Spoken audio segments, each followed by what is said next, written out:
Bonsoir mon pays, merci de nous rejoindre pour ce journal. Voici les titres de la rédaction. Dispensaires fermés aujourd'hui à Kwawa, Kanala et Wailou. Le personnel de santé a fait valoir son droit de retrait après avoir été agressé, cambriolé et avoir subi des dégradations de véhicules. Un handicap pour la population. Reportage dans ce journal. Échanger ou acheter d'occasion les tenues scolaires pour éviter le gaspillage, c'est le parti pris des parents qui ont créé pour cela un groupe Facebook. La société IPC prépare elle aussi des formules à la carte. Explication dans cette édition. Les meilleurs haltérophiles de la région ont choisi la Calédonie pour installer leur camp d'entraînement. Objectif, les Jeux du Commonwealth d'Australie au mois d'avril. Nous verrons comment s'entraînent ces champions. Porte close ce matin au centre de soins de Wailou, Kwawa et Kanala. Ceci fait suite aux nombreuses incivilités et cambriolages auxquels doivent faire face les personnels soignants. Seules les urgences sont assurées. Aurélie Niaoutine est allée à leur rencontre à Wailou. Reportage. Même avec les enfoncés sur les barreaux, ils forcent les barreaux. Et l'ancien logement de Catherine, en fait, l'ancien médecin-chef, en fait, ils ont pris un piqueur et ils ont arraché après les grilles sur la fenêtre. Cambriolage, vol de véhicules de garde, caillassage ou encore agression. Voilà ce dont sont victimes les personnels de santé des dispensaires de la côte Est.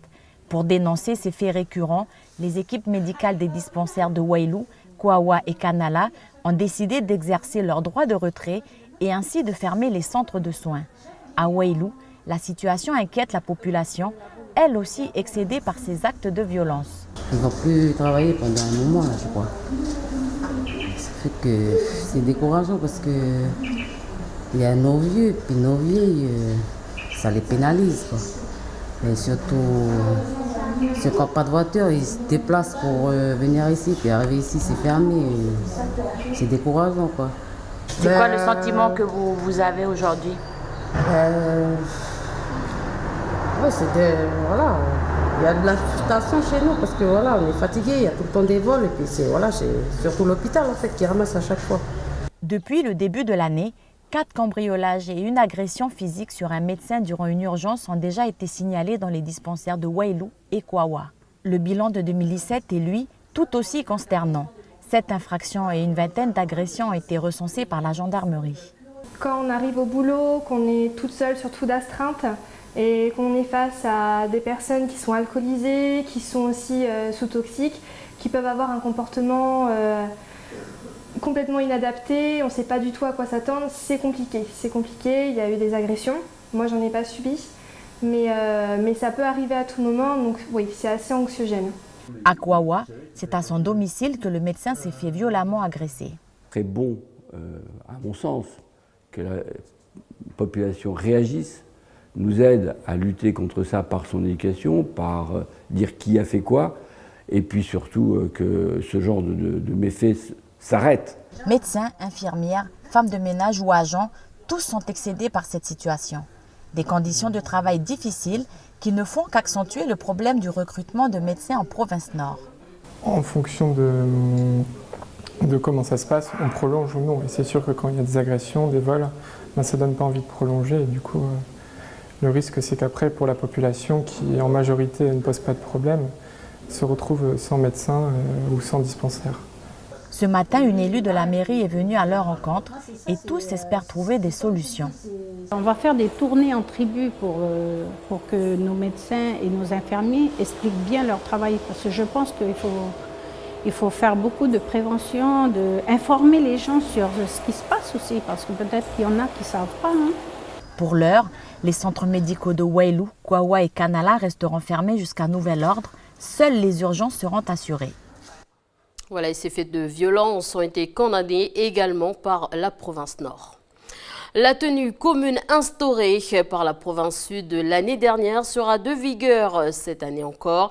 Le pacte comprenant les 5 polos, les 2 polaires et le vêtement de pluie est déjà en vente à 4 565 francs.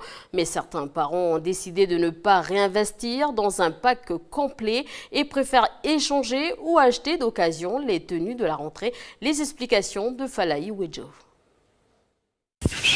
Bonjour. Vas-y, rentre. Je t'ai préparé les polos. Yes. Par contre, j'en ai que 4. Ok, ça ira. Ok, 4. Bah, moi, j'en ai gardé un de la taille en dessous, de toute façon. Puis tous les autres, pareil, je vais leur donner. Voilà, ça marche. Ah, pourquoi aujourd'hui vous avez décidé de reprendre ces polos? Bah, parce que c'est plus économique que de racheter un pack entier, surtout qu'il y a encore des choses qui vont et d'autres qui ne vont même pas encore, puisque les tailles sont assez compliquées pour le 5-6 ans, le 4-6 ans, enfin ça peut aller plus longtemps.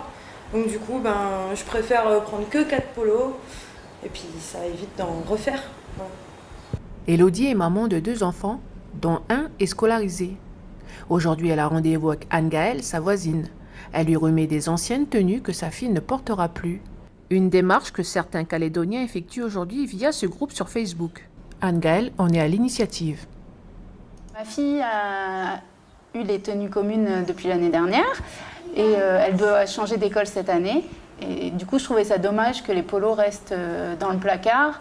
Et puis, j'aime pas jeter. Alors du coup, je me suis dit qu'il fallait trouver quelque chose pour qu'on essaye de trouver une seconde vie à ces tenues. Il y a 2 mois, Anne-Gaëlle crée ce groupe. Aujourd'hui, 1000 personnes y sont inscrites. En premier lieu, pour des raisons écologiques. C'est pour éviter le gaspillage, surtout quand les vêtements sont encore en bon état mais trop petits pour nos petits. Mais pour d'autres parents, c'est la formule actuelle qui ne convient plus. C'est la 2e année, nous avons déjà des polaires neuves à la bonne taille, donc besoin uniquement des polos. Et on nous oblige à racheter une polaire. Bref, le système de pack ne convient pas du tout. Un système de pack que l'entreprise IPC est tenue de vendre jusqu'au 1er mars, comme le spécifie la convention signée avec la province sud. Mais rassurez-vous, pour les parents mécontents, passé cette date, vous pourrez acheter à l'unité.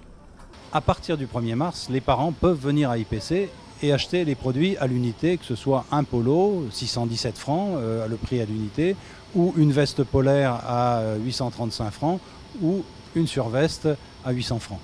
Pour les familles nombreuses qui souhaitent payer en plusieurs fois leur pack, sachez que vous pouvez étaler vos achats auprès de l'IPC entre le 8 janvier et le mois de mars. Et justement, pour les petits budgets, à la veille de la rentrée, des braderies spéciales sont organisées. Vous y trouverez habits, fournitures scolaires. La plupart des articles proviennent dedans. Alors, notez bien, l'association Saint-Vincent-de-Paul organise 2 grandes braderies le vendredi 9 février à Bourail au niveau du hall de sport et le mardi 13 à côté de l'église à Boulou-Paris. La Croix-Rouge met aussi en place sa braderie spéciale rentrée dans les vestiboutiques de Nouméa le samedi 10 février. Voilà, n'hésitez pas, vous pouvez d'ailleurs encore faire des dons aux fournitures scolaires auprès des différentes associations. Pendant que les parents cherchent le bon plan qui organise la rentrée des classes, certains enfants sont déjà retournés sur les bancs de l'école. Au programme du jour, Bingo Mat pour se remettre dans le bain, Océane Zobler. Bonjour. Bonjour Marie-Danielle. Bonjour Mathieu. Bonjour les enfants. Bonjour. Vous avez vos cartons de Bingo Mat? Oui. Mathieu, je te donne ta carte à toi. Donc hier, je vous ai dit qu'aujourd'hui, là, on va aller faire un peu de calcul mental, comme on a fait du français pendant presque toute la semaine. Mathieu a commencé les cours de soutien scolaire depuis 1 semaine. Pour sa maman, c'est un moyen de réviser, mais aussi et surtout d'être accompagné. Je pense au niveau scolaire, je laisse le choix à des personnes, on va dire, qui nécessitent ou qui ont plus de patience que moi. Et puis par rapport à une maladie, donc mon fils a eu des lacunes et en rentrant, comme il rentre en CM2, j'estime qu'il en a fortement besoin. Aider les enfants et les accompagner, c'est le rôle de Noëlla, habituellement professeure de français au collège de Thiéta à Vaud. Elle leur a d'ailleurs spécialement concocté un jeu de bingo pour apprendre les mathématiques. Ici, c'est en jouant qu'on apprend. C'est le même principe que le bingo où les enfants doivent cocher des numéros, mais c'est sous forme de calcul mental. Et quand ils font une ligne, ils disent cacahuète, et quand ils remplissent leur carton, ils disent pistache. Ah, alors là, c'est difficile. Accrochez-vous, hein. 1 fois 1. 46 moins 3. Il est où le 45? Là-haut, 5 fois 9, là-haut. 5 fois 9, là-haut. Ah oui, pardon. 2 cacahuètes et puis un pistache. Vous êtes tous gagnants aujourd'hui, n'est-ce pas? Allez, on va donner les récompenses quand même. J'apprends de nouvelles choses et moi ici on ne se fait pas crier par les maîtresses et tout. C'était très passionnant d'être avec les copains, d'avoir calculé. Et je suis très motivée pour revenir. Il faudra compter 1000 à 2000 francs l'heure de soutien scolaire. Il n'y a plus qu'à prendre son cartable.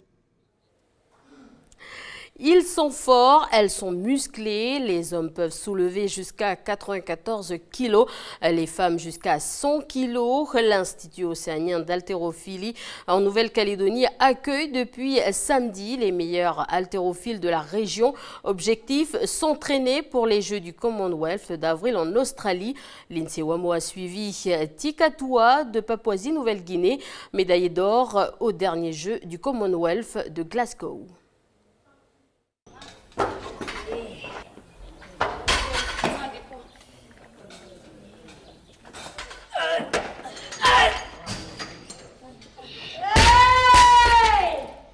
60 kilos. C'est ce que vient de soulever cette jeune femme. Mais sans record, c'est 111 kilos. Originaire de Papouasie-Nouvelle-Guinée, cette championne olympique s'entraîne chez nous pour 10 jours. Avec ses 53 kilos, Tikatawa a remporté plusieurs titres. Son but aujourd'hui, décrocher de nouveau la médaille d'or des Jeux du Commonwealth.